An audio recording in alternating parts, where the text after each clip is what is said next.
And fondant is that gorgeous, smooth icing that you see on those beautiful cakes.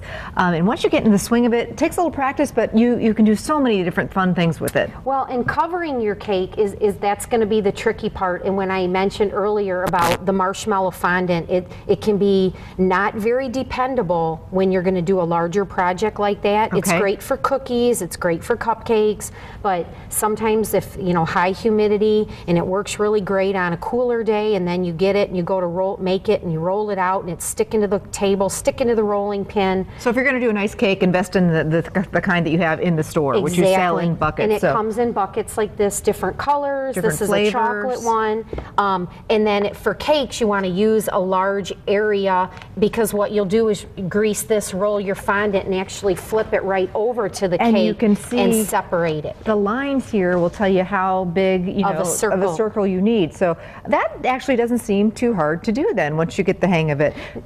And that way it's easier than rolling it out on your counter and then trying to get your hands underneath it and move it over to your cake. How much is something like this? $8.99. Okay, so you can't beat that. Right, and then if you want to put a texture in your fondant, these are a couple different larger texture mats. This one's got happy birthday and balloons all over it. Fun, so you're going to actually see that's the neat thing about fondant, is you can see the writing of that. And this will put a negative imprint, and then if you want to go over it and fill it in with buttercream, you can pipe over it. Oh, neat. And then these are very large versions of the ones we're going to use on our little pieces of fondant here. This has a negative and a positive, so depending on if you want the fondant to go into the negative space and then pop out, or if you want it to be recessed, you either put it this way down on the fondant or this way up on the fondant. Very neat, though. That's going to give it a real cool pattern. All right. So we've rolled it out here. Yep, and these are a mini version, and these come with, we have cookie cutter texture kits, and they come with the cookie cutters and with the little texture mats. Okay. And they come in a variety. So like the football has the little texture on it and the laces, and it imprints right on. So this is an all-over flower, and then this is polka dots. Okay. So what you do is, depending on which way you want your pattern to go, you just take, and this is a silicone rolling pin, and these work really good, especially for smaller projects.